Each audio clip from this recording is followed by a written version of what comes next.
Comment préparer l'écrit d'un concours de la fonction publique? Si vous avez tapé cette recherche, c'est sûrement que vous vous apprêtez à passer un écrit de concours de la fonction publique. Et ce que je vais vous expliquer maintenant va vous faire gagner un temps précieux par rapport à beaucoup d'autres candidats. Et en plus, vous découvrirez des astuces concrètes que peu de candidats utilisent pour préparer leur écrit. Beaucoup de candidats pensent qu'il faut réussir l'écrit et seulement après préparer l'oral. En réalité, quand vous préparez bien l'écrit, vous êtes déjà en train de préparer votre oral. Et ceux qui ne l'ont pas compris passent souvent à côté de quelque chose d'essentiel. Parce qu'à l'oral, le problème n'est pas toujours le stress, ni même le niveau. Le vrai problème, c'est souvent le manque de structure dans la manière de penser. À l'oral, le jury n'évalue pas seulement ce que vous savez, il évalue comment vous pensez, la façon dont vous analysez une situation et structurez votre réponse, ou encore comment vous débattez et prenez une décision. Je ne sais pas si vous savez, mais toutes ces compétences, vous les travaillez déjà à l'écrit et souvent sans vous en rendre compte. À condition bien sûr de ne pas préparer l'écrit comme une simple épreuve scolaire, mais plutôt comme une façon globale de vous préparer au concours. Dans cette vidéo, je vais vous montrer pourquoi se préparer sérieusement à l'écrit prépare directement à l'oral et comment les plans que vous utilisez pour répondre à vos exercices écrits de type notes de synthèse, notes administratives ou autres deviennent de véritables outils pour réussir vos réponses à l'oral. Juste avant de commencer, je vous invite à vous abonner à la chaîne si vous passez des concours ou si vous voulez en savoir plus et pensez à la petite cloche pour recevoir les notifications des prochaines vidéos. Je m'appelle Pierre-Alex Nersessian, je suis formateur et coach, passionné par l'apprentissage et le coaching et je vous accompagne vers votre liberté de choisir ce que vous voulez pour atteindre vos objectifs. Allez, c'est parti!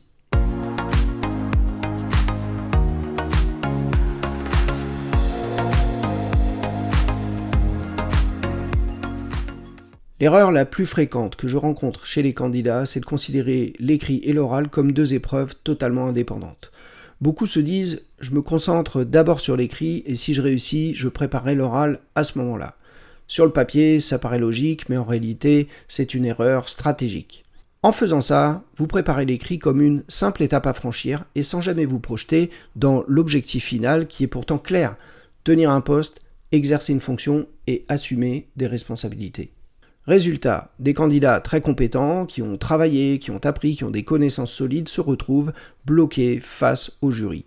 Et ce blocage, il n'est pas seulement lié au stress, ni au manque de niveau, en tout cas pas seulement. Il est très souvent lié à une chose, au manque de structure dans la manière de penser et dans la manière de répondre. Autrement dit, le problème n'est pas ce que vous savez, mais la façon dont vous l'organisez quand on vous demande de vous exprimer. Dans ce cas, ce n'est pas le stress qui bloque à l'oral, mais c'est l'absence de structure mentale. Alors pourquoi préparer l'écrit aide à préparer l'oral? Parce que quand vous préparez les épreuves écrites, d'abord, vous apprenez les connaissances liées à votre environnement professionnel futur, et ça, c'est la base. Pour entrer dans une administration, vous avez besoin d'un certain bagage de connaissances pour pouvoir remplir les missions du poste auquel vous souhaitez accéder. Mais je dirais que ce n'est pas la raison principale. Préparer une épreuve écrite, c'est apprendre à structurer une manière de penser et les outils de cette façon de penser, ce sont les plans que vous allez devoir utiliser. Et oui, je parle bien des plans, ces fameux plans que beaucoup de gens ont appris au lycée, notamment pour faire des dissertations. Contrairement à ce que l'on pense, les dissertations ce ne sont pas des simples exercices d'école. Ce sont des vrais outils pour apprendre à penser, à écouter, à comprendre des points de vue différents, à débattre et à trouver des pistes de solutions face à des problèmes. Mais comme beaucoup de monde, il m'a fallu de nombreuses années pour le comprendre et c'est pour ça qu'aujourd'hui, je le partage à tous mes clients. Alors je me doute que tout le monde n'a pas forcément été au lycée et peut-être qu'une partie d'entre vous n'avait pas appris ces structures de texte. Eh bien, peu importe que vous les ayez appris au lycée ou pas, les épreuves écrites de concours vous invitent à apprendre ces méthodes à des fins professionnelles. Et je dirais même plus à des fins personnelles dans la vie de tous les jours. Alors pourquoi je dis ça ? En réalité, un plan, c'est pas pour faire joli sur une copie. Un plan, c'est un outil pour organiser la pensée. À l'écrit, on vous demande pas seulement de restituer des connaissances, on vous demande de structurer un raisonnement, de hiérarchiser des idées, de construire une logique. Et ça, c'est exactement la même chose qu'à l'oral. Il faut donc que vous compreniez que quand vous maîtrisez les plans à l'écrit, vous entraînez votre cerveau à penser de manière structurée. Et cette structure, vous l'emmenez naturellement avec vous le jour de l'oral. Autrement dit, les plans ne servent pas seulement à écrire, ils servent avant tout à penser et donc à répondre à des questions, que ce soit pour un oral de concours ou encore dans une réunion qui vise à résoudre des problèmes. Et un candidat qui pense de manière structurée, il parle plus clairement, même s'il est stressé. Je vais maintenant vous proposer 4 types de plans qui vous aideront à répondre à des questions d'oral. Commençons par le plan que tout le monde connaît ou presque, mais que très peu de candidats utilisent vraiment à bon escient. Je parle du plan de la dissertation qu'on appelle aussi le plan thèse, antithèse, synthèse. À l'écrit, ce plan sert à débattre. Il vous oblige à ne pas avoir une pensée unique, à ne pas vouloir répondre trop vite et à prendre en compte plusieurs points de vue avant de construire le vôtre. Et à l'oral, c'est exactement la même chose. Quand un jury vous pose une question sensible, une question de positionnement ou une question qui peut appeler plusieurs réponses possibles, il ne cherche pas une vérité absolue. Il cherche à savoir si vous êtes capable de réfléchir avec nuance. Le plan thèse, antithèse, synthèse vous apprend une chose essentielle, pensez contre vous-même avant de défendre votre position. Il sert à montrer que vous comprenez les arguments opposés, que vous êtes capable de les entendre, de les analyser et ensuite seulement de proposer une synthèse personnelle.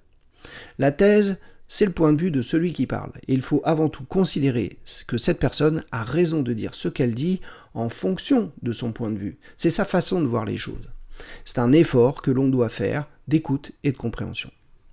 L'antithèse, c'est votre pensée qui vient compléter le propos de l'autre personne. Soit nous ne sommes pas du tout d'accord et il faudra expliquer pourquoi. Soit nous sommes partiellement d'accord et nous devrons combiner nos arguments pour améliorer la proposition de la thèse. Et la synthèse, c'est finalement la conclusion de nos deux points de vue. Soit elle s'appuie sur l'antithèse parce que les arguments que nous avons évoqués ont démontré que la thèse n'était pas juste, soit la thèse et l'antithèse viennent se combiner pour trouver une solution encore plus performante que la première. Dans les deux cas, nous avons fait avancer le débat et la réflexion. Le candidat qui utilise ce plan lors d'un oral de concours démontre son aptitude à écouter l'autre, à respecter ses pensées, mais également comment il peut contribuer à améliorer les choses en ajoutant des éléments utiles à l'avancement d'un débat. En résumé, le plan dissertation sert à apprendre à débattre intelligemment, à structurer une pensée complexe et à défendre une position crédible à l'oral, tout en respectant la pensée des autres participants. Le deuxième plan que je vais vous proposer, c'est le plan explicatif. C'est probablement l'un des plans les plus utiles, aussi bien à l'écrit qu'à l'oral, notamment dans les concours ou les entretiens à responsabilité. Ce plan est très simple dans sa structure, mais extrêmement puissant dans ses effets. Il repose en général sur 5 étapes. Un constat, des causes, des conséquences, des solutions et des limites. À l'écrit, ce plan vous apprend à analyser une situation de manière rigoureuse. À l'oral, il vous permet surtout de ne pas répondre dans l'émotion ou dans l'opinion. Quand un jury vous parle d'un problème, d'un dysfonctionnement, d'une situation complexe ou d'un contexte dégradé, il ne cherche pas à savoir ce que vous en pensez personnellement, il cherche à voir si vous êtes capable de prendre du recul. Le plan explicatif vous oblige d'abord à poser un constat objectif sans jugement. Voici comment les faits se sont produits. Ensuite, il faut identifier les causes plutôt que de vous arrêter aux symptômes. Ici, vous évoquez, d'après vous, les causes qui sont à l'origine du problème. Puis ensuite, vous venez évoquer les conséquences pour montrer que vous comprenez les enjeux. Voici tous les effets négatifs produits par cette situation. Et seulement après avoir fait cette analyse, vous pouvez proposer des solutions tout en étant capable de voir les propres limites de vos solutions. Les limites, c'est important parce que ça montre votre dimension critique par rapport à ce que vous proposez. Vous avez des solutions, mais vous savez aussi qu'elles ne résoudront pas tout et qu'elles poseront de nouvelles contraintes. À l'oral, un candidat qui raisonne de cette façon montre qu'il ne réagit pas à chaud, il montre qu'il analyse avant d'agir. Et pour un jury, c'est un signal qui est très fort parce que c'est exactement ce que l'on attend d'un professionnel à qui on confiera demain des responsabilités. En résumé, le plan explicatif sera très utilisé dans les épreuves de type note de synthèse ou note administrative, mais vous pourrez évidemment vous en servir pour répondre à des questions du type problème à résoudre que le jury vous posera. Le troisième type de plan que je vous propose, c'est le plan descriptif. C'est un plan qui est souvent sous-estimé alors qu'il est fondamental à l'écrit comme à l'oral. Le plan descriptif sert avant tout à expliquer un fonctionnement. Il permet de rendre intelligible un dispositif, une organisation, un service, un processus ou encore un métier. En général, on commence par une définition claire, et puis on décrit le fonctionnement à travers plusieurs dimensions.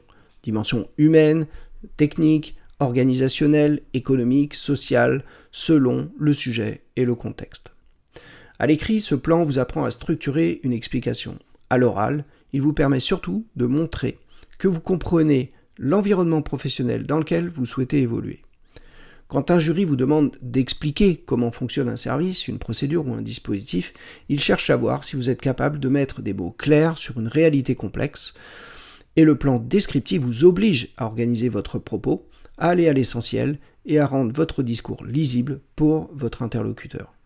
Un candidat qui sait expliquer clairement un fonctionnement montre qu'il ne parle pas au hasard, il montre qu'il a compris les logiques internes, les interactions entre les acteurs et les enjeux du système. En résumé, le plan descriptif sert évidemment à décrire, mais il permet surtout de démontrer votre compréhension globale d'un environnement et votre capacité à vous y projeter concrètement. Et pour un jury, cette capacité à expliquer simplement des choses complexes, c'est un vrai marqueur de professionnalisme.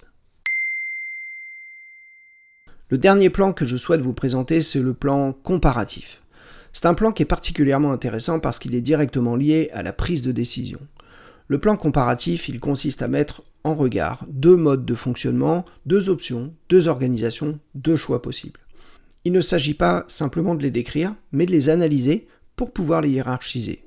Dans ce plan, on trouve également une définition de chacune des options, mais aussi une succession de critères comme par exemple l'efficacité, la faisabilité, les impacts humains, les coûts, les contraintes réglementaires, les risques et la cohérence avec les objectifs. La liste que je vous donne ici n'est pas exhaustive, elle dépend des sujets que vous allez devoir traiter. À l'écrit, ce plan vous apprend à comparer de manière structurée en identifiant les avantages, les limites et les impacts de chaque option. À l'oral, il vous permet surtout de montrer que vous êtes capable d'arbitrer. Quand un jury vous pose une question de type « Que feriez-vous dans cette situation ?» ou « Quelle option vous semble plus pertinente ?» il ne cherche pas la réponse parfaite. Il cherche à comprendre comment vous raisonnez, comment vous évaluez les enjeux et sur quels critères vous fondez votre choix. Le plan comparatif vous oblige à expliciter vos critères d'analyse. Il vous apprend à justifier votre décision plutôt qu'à l'imposer ou la subir. Un candidat qui utilise ce type de raisonnement montre qu'il ne décide pas au hasard, il montre qu'il sait peser le pour, le contre, prendre une décision assumée et en expliquer la logique. Et pour le jury, c'est à nouveau un signal très fort, parce qu'un cadre, ce n'est pas quelqu'un qui sait tout, c'est quelqu'un qui sait choisir et qui sait expliquer pourquoi il a choisi. En résumé, le plan comparatif ne sert pas seulement à comparer les idées, il sert à structurer une décision et à incarner une posture de responsable à l'oral. Voilà, cette vidéo est maintenant terminée, vous l'avez compris, préparer l'écrit, ce n'est pas seulement réussir une épreuve, c'est apprendre à structurer sa pensée et cet apprentissage devient un atout de réussite pour l'oral. Les plans que vous utilisez à l'écrit ne sont pas scolaires, ce sont des vrais outils de raisonnement professionnel. Ils vous aident à débattre, à analyser, à expliquer, à décider. Bref, ils vous apprennent à penser comme on attend que vous pensiez dans une fonction à responsabilité. Ce travail-là, quand il est fait en amont, et même si vous ne l'avez pas appris à l'école, il rend vos réponses plus claires, plus solides, plus crédibles, même si vous êtes stressé. Dans la prochaine vidéo, je ferai un pas de plus sur ce sujet, puisque je vous proposerai des exemples concrets de réponses à l'oral, en utilisant chacun de ces plans pour que vous puissiez vous rendre compte très concrètement de comment des questions similaires peuvent être traitées de plusieurs manières. Et surtout, vous verrez ce que le jury perçoit derrière.